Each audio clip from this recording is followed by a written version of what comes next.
So next we're on to November. Freezing weather hits Britain in the form of Storm Arwen. Large parts of the country are left without power, transport near impossible in many areas. Perhaps it showed us a possible carbon zero future should COP26 have resulted in even more radical new measures to cut down on power supplies. The storm was pretty similar, I think, in magnitude to the one hitting the House of Commons in a form of a lobbying scandal. Owen Paterson being backed up totally by the government 1 minute and resigning the next. Inflation continued to grow, hit its highest level in a decade, and we discovered the new variant of the virus, Omicron, I don't know how it's pronounced. We'll be discussing that with our guests. High point of the month, difficult to find one, but England did beat San Marino 10-0 to qualify for the World Cup, and Italy failed to qualify automatically, so we got a little bit of revenge for our defeat in the Euros final. Low point, well, seemed to be actually we weren't really getting out of lockdown. Masks reintroduced in shops on public transport. More restrictions to come, perhaps that was the sign of it. Banter of the month. Boris's Irish Bridge project was given a bit of a reality check. A study did indicate it was physically possible to build, but would cost £335 billion and take 30 years to build, so probably an even bigger waste of money than HS2.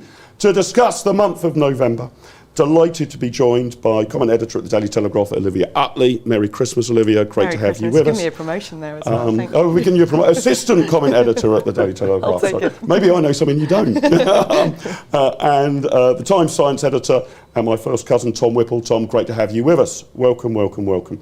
Tom, let me start with you because you're our science geek on the show. You need to give us the science reality check.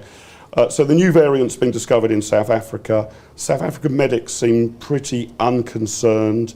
Yes, the virus appears to be more transmissible, but less deadly. What should we have in November have made of this? I mean, we should actually, if we were as scientific as you were, be more relaxed than we have been, perhaps. I would say that the South African medics I've spoken to, unconcerned would not be the characterisation of their feelings on this. We're still getting in data about how severe it is. It's quite clear that it, as was feared in November when it was discovered, it massively escapes immunity. It's got all of these mutations that have changed the shape of the spike, and it's infecting a whole bunch of people who wouldn't have been infected by Delta, and ultimately the severity, unless it's massively less severe, and there's no particular reason to believe it will be, if it infects a lot of people, then it's that old sort of canard, a small proportion of a very large number can still be a very large number. But when it emerged in November, I remember thinking, fine, let's watch it, but let's leave it as a story, because all we had was a virus with a heck of a lot of mutations, and we didn't know whether it was going to do anything in the real world. There were theoretical worries, but when the South Africans released data that it was also spreading a lot, that's when it became as serious as it is. And I'd say that for people who think, it's another scariant, there'll always be a new variant, I'd ask them what they thought of the press coverage of Epsilon, Eta, Theta, Zeta, Iota, Kappa, Lambda, Mu, which have all passed entirely under the radar. There were good reasons. I didn't read any of the press coverage. I'm one of the people who's very relaxed. Should I not be? Well, all of the Greek alphabet. There was essentially no press coverage. Right. There's not been a case of crying wolf. From Delta until now, it's been okay, but Omicron is not. Olivia, what do you make of all this? I mean, I'm just over all of this, right? I mean, I'm just, and a part of me just can't see an end in sight. I don't know which other strange Greek and Latin terms I'm going to have to learn next. Well, I agree. I mean, I'm sure Tom's absolutely right, and there probably is there might well be quite a severe risk from Omicron, but do we want to live at this point? Surely we just have to make a decision about whether we want to live in the sort of society where we have these draconian restrictions hanging over us at all times and our liberty can just be withdrawn at a moment's notice. I mean, we keep talking about overwhelming the NHS. We've had 18 months. We've known that this is happening. Why isn't NHS capacity being expanded? Of course it would be expensive, but it would be much less expensive than shutting down the whole economy every time a new variant manages to escape. I'm also very confused about the Plan B measures that they're talking about to try and combat this. Vaccine passports. Well, we absolutely know the whole point of Omicron is that it manages to escape immunity. So you show your vaccine. I went to a party, genuinely true, I went to a party last weekend, 18 people there, everyone double jabbed. 13 of them caught COVID from one person there. So it's absolutely clear, and we know this from all over the whole country, that people are still catching the virus when they've been double jabbed. So what is the purpose of vaccine passports? Masks on tubes, I mean, we still don't really know how effective masks are, what's that really going to do? So it just seems like we're in a very odd situation, and it feels like the government's just panicking about it, and that's it. Tom, is there a danger that as things unfold, we're always fighting the last war? That kind of, we've sort of worked out what might be the right response for the Delta variant. You then apply that to this, but actually a completely different response might have been necessary. Yeah, although I feel that that's ideally what we're trying is a completely different response. I mean, if I was to sit now and advise the government, which, there are far better people doing that, I'm sure they're being told, the first thing is boost, because there is good data that with the third jab, you do get to a level of really quite useful immunity against both infection and almost certainly severe disease. Buy time to boost. Do something about so that we never ever have to think about closing schools again, and also set things going on the variant vaccine. We've been talking we know that mRNA can be tweaked easily, and we know that we can make these fast. We won't have them for the winter, but we could have them for the spring. And it's going to be a continual ongoing war with this, right? Like flu. I mean, I don't want to fall into the trap of saying COVID was no worse than flu. It clearly was, because we didn't know it. We didn't have any vaccine. But in my imagination, as each year rolls by, it's going to be like dealing with flu. There'll be variants. Some years will be worse than others. Vulnerable people. I'm asthmatic. I get jabbed for flu every year. This year, however, I was more concerned about getting my flu jab than I was about getting my booster. I have had both, but I was more on the phone to say I want my flu jab than having been double jabbed and having had COVID. I kind of thought I could probably put that slightly on the back burner. I'll get the booster when I'm good and ready, which I've done. But is it going to be like flu in the future and for the rest of our lives? I mean, to an extent, I think it's highly likely that we will get the flu jab. People who get the flu jab will also get a booster jab for this at the same time, and we know that they can be tweaked very rapidly. But it's not. This isn't. I mean, I agree. It's thoroughly depressing, and it feels endless. I think a lot of us fell into the trap of thinking that there would be an end, there would be a VE day for COVID, and there isn't going to be a VE day for COVID. Someone I spoke to on SpyM, one of the modelers, put it quite nicely. He said, look, imagine if you ring a bell, it will continue to reverberate, but it will get less and less. And we are going to keep on getting these waves, but each is going to be less of a concern than the last, until at some point we kind of realise COVID is sort of out of our lives rather than being this all-dominating thing that means I can only ever write about viruses. Yep. I mean, Olivia, to my mind, it is sort of out of my life. I don't know how you felt at the time of that it first emerged in 2020. I mean, I wasn't panicked. I'm not the panicky kind of type, you know that. But I was sort of, I mean, this could be really utterly ghastly on a health basis. Now I'm more petrified of the regulations. Who can I meet? Who can I shake hands with? Where do I have to wear a mask? Oh my God, I've forgotten it. I didn't realise you had to wear a mask walking through the parliamentary estate, even if you were outside. I'd forgotten one. I had to go and borrow one from somebody in order to walk 15 yards outside in the pouring bloody rain. Which they've probably worn already, yes. So I'm now more worried about the regulations than the illness. How about you? Me too, and I definitely don't think you're alone. I also think that people are beginning to realise the absurdity of the level of the restrictions in the first lockdown. I mean, obviously, there have been stories about the horrific child abuse, etc., that took place because the social services were just basically not operating properly.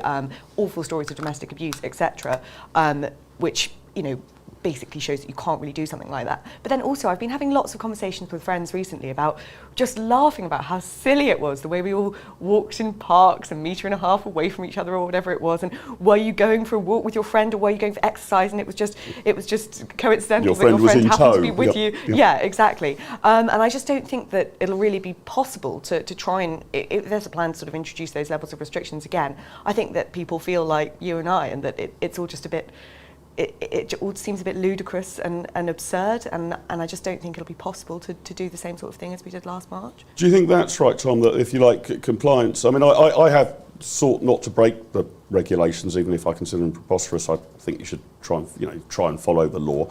Probably at the margins, I'd be happy to. But there was one time I had to put a handkerchief over my face because I'd forgotten to mark that. I kind of thought, I'm not going to get nicked for that. But my patience, which wasn't a particularly high level 12 months ago, is definitely worn very, very thin, and I'm guessing that's probably typical of average Joe, isn't it? I think it is, and we don't know what's going to happen if, and it's a massive if, and I think it'll be everything short of introducing these kind of measures. If they are introduced, we don't know what it'll mean about compliance, but I mean, there's a danger in this discussion that we're talking about it like it's some sort of planned policy that's implemented. The times we have put in lockdowns that have been really serious has been because Boris has been staring down the barrel of people having operations in hospital car parks, and it's as simple as that. And if we, and I really don't think we will, except for the fact that all of my predictions have been wrong so far.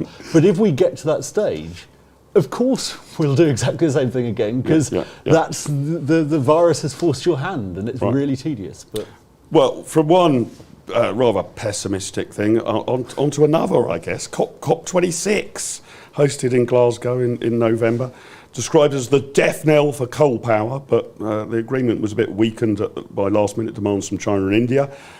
Much like previous agreements, there were calls for a lot of ambitious goals with comparatively little definite action or enforcement. Greta Thunberg, who we never appeared on this programme, but we mentioned her a lot, thought little of the conference, calling it nothing but blah, blah, blah. Olivia, what was your take and the Telegraph's take on COP26? I mean, it absolutely dominated the news coverage for, I think the BBC gave it more coverage than they would give a World Cup. I mean, there was, although I gather if you go to the most read section, actually, it was way, way down. Cat Up Tree was beating some of the stories. What was your take on COP26, the Jamboree? What did you and the Telegraph make of it? We felt it was a flop, basically, in short. It felt very much like the tail was wagging the dog. They came up with all these very bold targets, but there wasn't really very much discussion about how they were going to reach those targets. It's just, we will invent these targets and then sort of hope for the best. And, if there'd been lots of talk about helping the market to innovate so that we can have new green technologies which might make it possible, that would have felt worth it. But instead, we just sort of tapping China and India on the wrist and saying, well, you've got to do better. And actually, the only way that we've managed to become more green is because we've basically outsourced most of our manufacturing to places like China and India, and then patted ourselves on the back with, haven't we done well with our new green targets? The truth is that you can make as many targets as you like, but until we have the technology, which will be invented by the market eventually, then we're not going to reach them. So it was all just show, really, wasn't it? More heat than light from COP26, Tom. The bit I was most impressed about, that all of the fans of COP26 agreed that this is the last chance for mankind. So I hope we can universally agree there needs to be no COP27. COP26 was the last chance for mankind. I was reliably informed. It's phenomenally easy to be depressed about COPs. I certainly have. I've been covering them since 2009 when I went to Copenhagen. They are just so easy to parody. This year there was. So what was it? The Qatar have by far the highest per capita emissions of any country in the world, but they're the most popular stand in the pavilion because they were giving away some excellent coffee. That's what really counts in these gatherings. The Tuvalu stand was, I absolutely loved it. They got this inexplicable diorama, which was life-size polar bears wearing life jackets. I'm genuinely not making this up. I cannot see another interpretation of it. Lynching a penguin. They got a penguin hanging off a noose, and that was marvellous. And I have these moments. What was the intended message of that? Well, I don't know.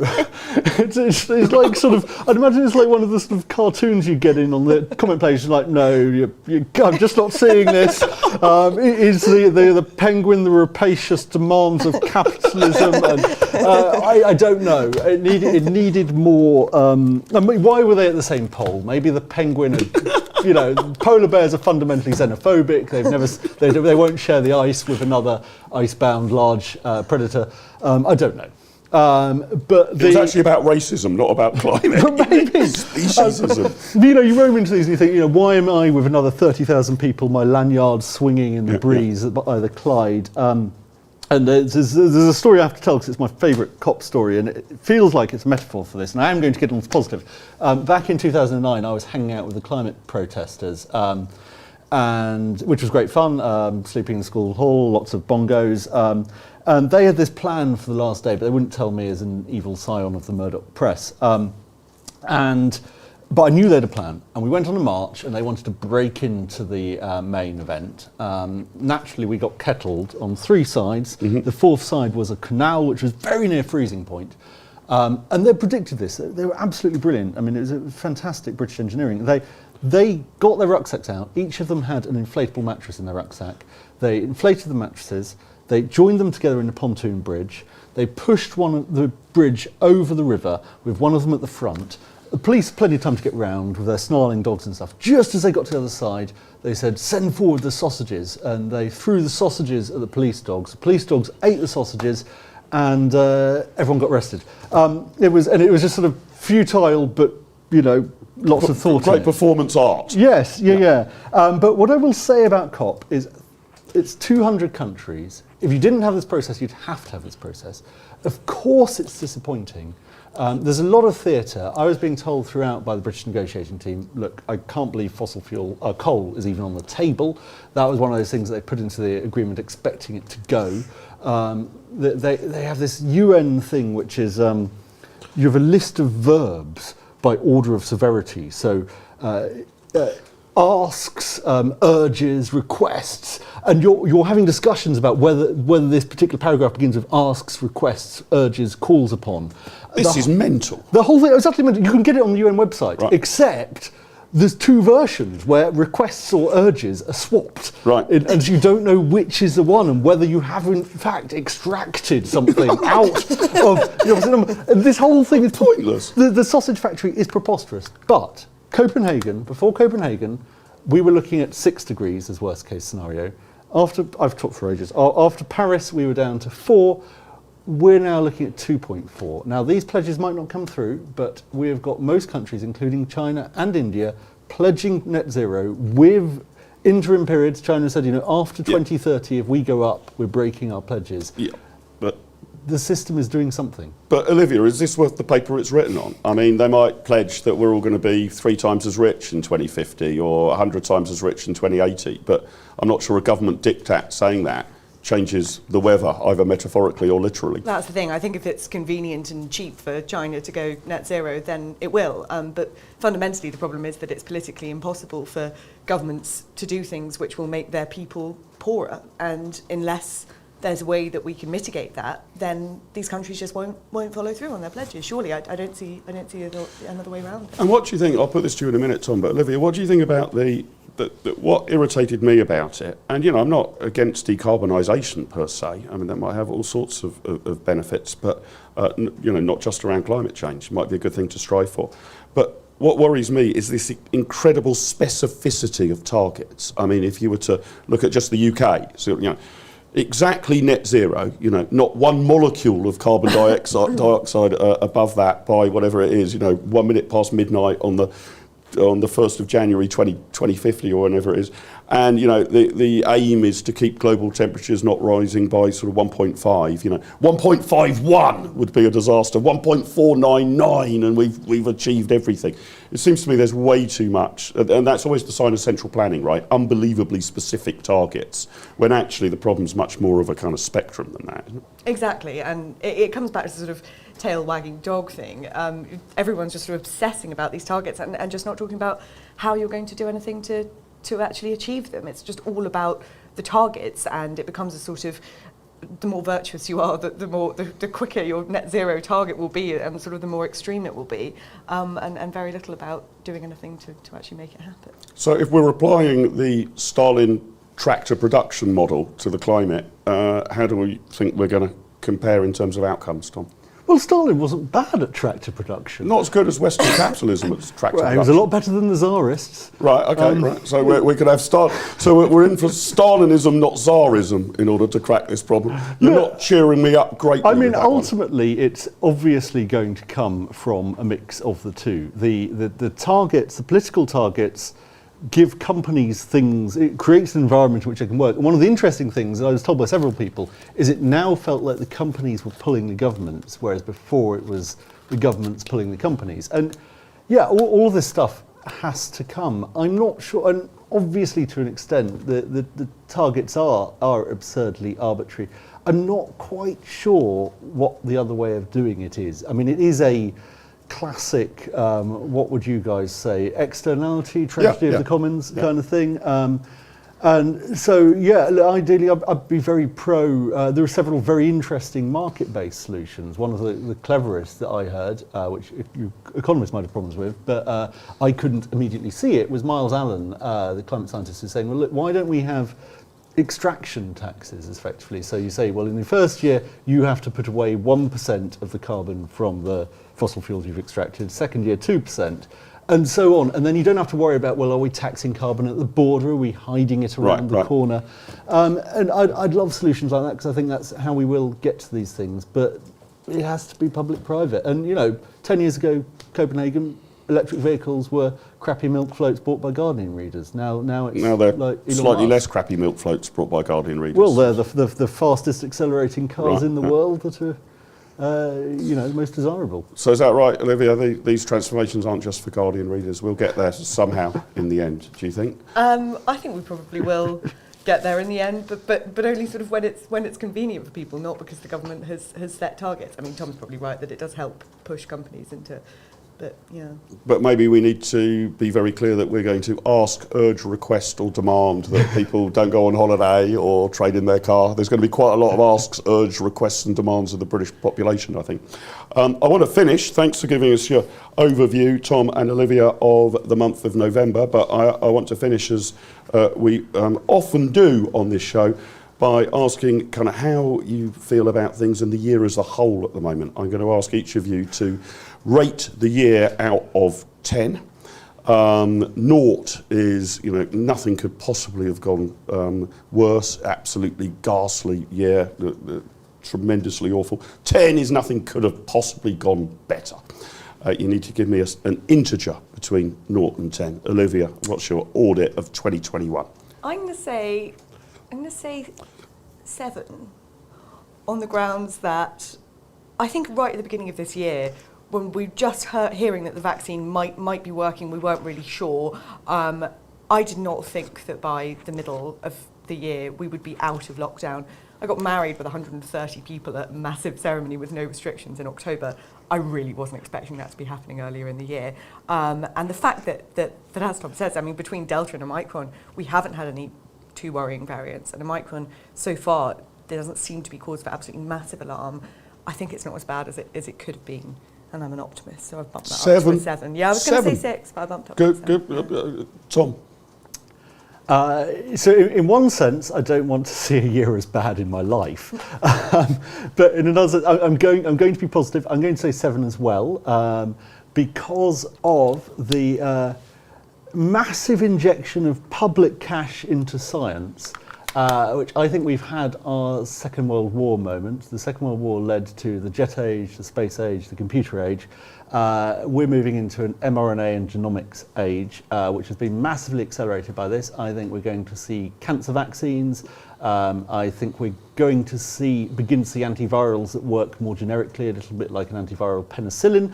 So I'm taking a positive out of all this awfulness and saying that we will look back on this time as when a lot changed in medical science. Well, pretty upbeat from the two of you then. Thanks. Have a Merry Christmas. Olivia, you've got to share the cracker with me.